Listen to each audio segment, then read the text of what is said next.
Everyone, how's it going? And though it's the holiday season, it's also the winter season. And if you know your Greek mythology, you know where this is going. Yep, once again, we'll be covering the origin of winter with Volume 2 of Lore Olympus, a webtoon that was written and illustrated by Rachel Smythe, where she takes the story of Persephone and Hades and give it a modern twist. By the time of this video, the series is up to 200 episodes, and have 3 volumes, with the 4th volume planned to come out in March of 2023. As for where we left off in the last volume, here's a brief recap as told by my co-host, NoEnya. Take it away. Hey Bizarro guy!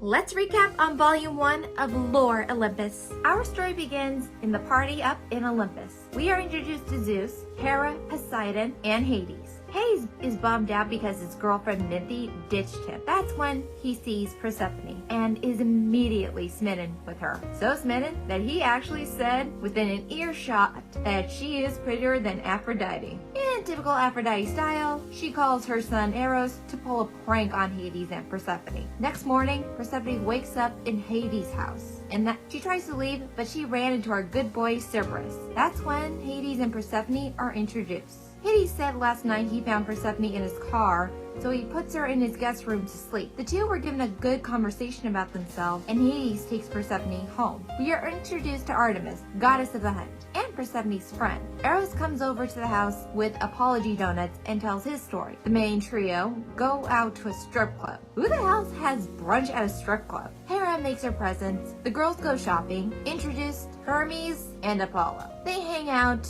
and overnight, Apollo becomes Ass Apollo. Hades dreams about his mom and his dad. Then he gets a phone call from Persephone, and that's where our chapter ends. Great, now that we're all caught up, let's talk about Volume 2. Warning, spoilers. Episode 26 starts with the phone conversation between Hades and Persephone, which is the most sweetest scene because Persephone finds comfort in a friend after a traumatic event has happened to her. Hades finds it comforting after his traumatic past. They both humor each other and give out the personal stuff. 29, we are introduced to our queen Hera and Zeus having an argument about an arranged marriage between Hades and Persephone. Zeus wants to push the marriage, but Hera points out Demeter ain't gonna have it, which results into a plan forming by Hera. Hera and Persephone have a meeting where Hera tells Persephone she is giving Persephone an internship at the underworld. When Hera touches Persephone's hands, Hera starts having a vision of Persephone's soul. Meanwhile, Hades has a meeting with Aphrodite for trying to humiliate Persephone. And though at first Hades has control of the situation, it immediately switches to Aphrodite, which leads to her realizing that she is really good at her job without even trying. The two end up on better terms, but Hades does point out that he is aware that she is keeping Psyche as one of her nymph assistants, which is a big no-no to Zeus. But Hades won't say anything since it ain't his business. Afterwards, Hades heads back to work and finds Minty at his office. And as she tries to act cute in hopes that Hades will forget what happened with the whole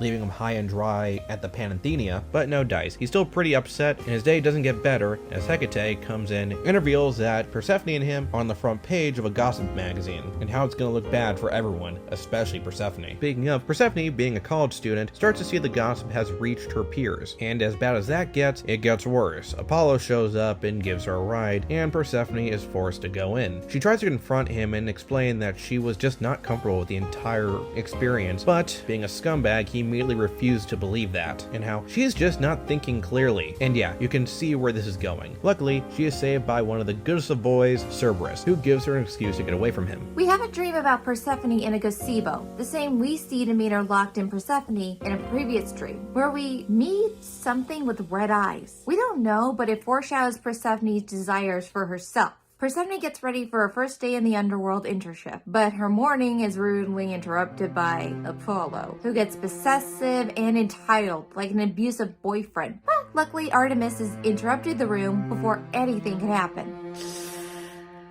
Poor, unaware Artemis.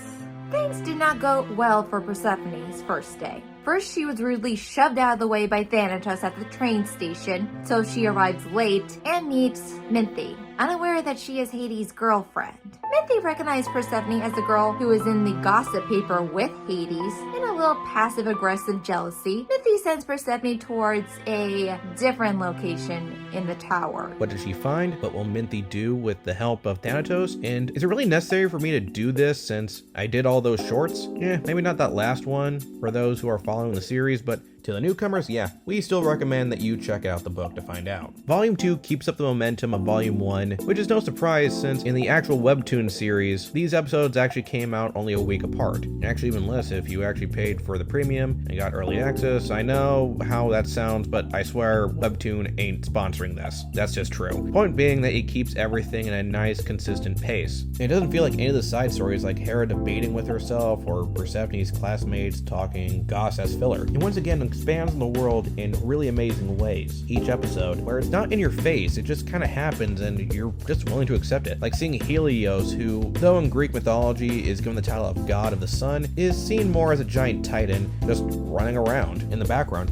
Hell, you're so used to it that when it actually does come into play later on in the series, you're kind of left surprised and a bit satisfied. As for the romance, it's still handled very well, once again subverting expectations as Smythe proves to, once again, take the classic tropes and cliches but turn them on their head. Like Hades at first, seeming to just be lying for no real reason about him and Minthy, but in truth, it shows that he legit doesn't really know what him and Minthy are right now with how she's treating him. Then there's a switch of tones as Smythe is able to change the mood so easily from a happy yet awkward moment to a moment that is very intense and unsettling. Again, my favorite moment in the story was Hades and Persephone having a conversation together. It makes good chemistry. Persephone now has to deal with the aftermath of her sexual assault and the fear that this will do to the scholarship and the TGOEM membership. But she's still her cheerful, kind, and smart self. When a group of classmates asks her about a tabloid magazine, she was able to clear it up and make jokes about it. We also see that it's also awakened or reawakened a more hostile side of her that honestly gave me Black Swan vibes. Though, at this point she's trying her best to ignore that side. It's a fight that will be harder more she avoids it, leaving us hoping that she'll finally gain the strength to just overcome that fear. Hades here gets seriously humbled, more so than he did in Volume 1. He's really forced to see the gravity of his situation that he's put Persephone in. Besides the fact that she's 19 years old, which though both being consenting adults, it is still seen as very questionable, especially with the reputation that he and his brothers have gained through the centuries. He's also marked her as a target for people like the gossip column, who would spread rumors and lies for more readers. And though he is willing to make things right, it kind of shows he's not exactly perfect, as he does let his feelings for Persephone really get to him. Bitch, need I say more? Okay, to be honest here, there's a reason why Hades is so reluctant on telling Persephone that he isn't in a relationship with her. Because in this volume, it's pretty vague. But when Persephone enters the picture, quite literally, she went ballistic. Jeez, bitch, you're the one who didn't go to the party in the first place. Minthy is another example of subverting expectations. You see her and expect this massive manipulator who is able to get Hades to let her do whatever the hell she wants with no fear of consequences. As the story progresses, we learn that she is incredibly emotionally damaged. Hell, surprisingly, even more so than Hades. Don't get me wrong, she is a bad person, but as the story keeps going, you get the sense that she didn't need to be one, which is actually even sadder. 3 words: slacker and kiss ass. Hera does show her loyalty to her friends. At the same time, she wants what's best for them, mainly Hades and Persephone. So it's a perfect choice that Hera plays in the role of her husband in the original mythology as the matchmaker. You know, since she's the goddess of marriage. It was nice to see more of Hera's personal life and her past with Hades. We also get some clever foreshadowing regarding her reaction to her vision. As while she is horrified of what she saw, it's also cleverly hinted that she's being reminded of her own past and the one responsible.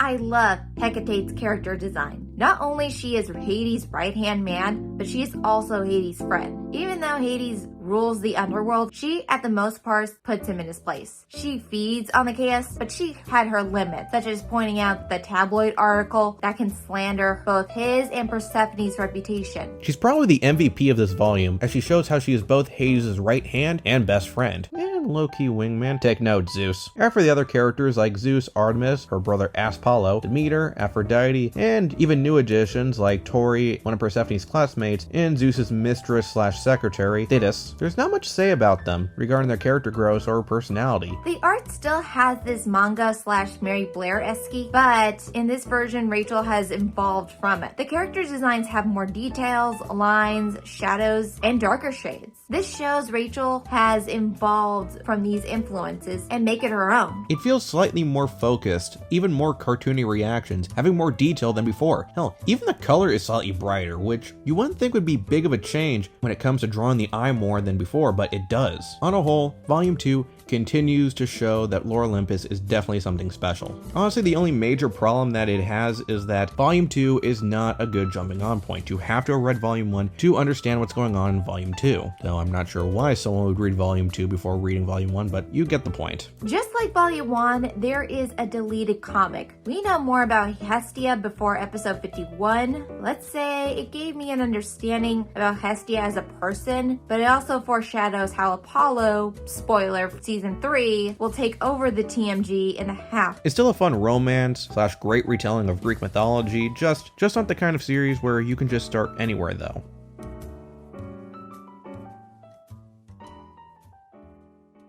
Thanks for watching. Like, share, and subscribe. And once again, thanks NoEnya for being my co-host once again. Next time, we once again return to a previous series I covered as for our Christmas special. We return to Grant Morrison's Klaus. Later. Bye, everyone!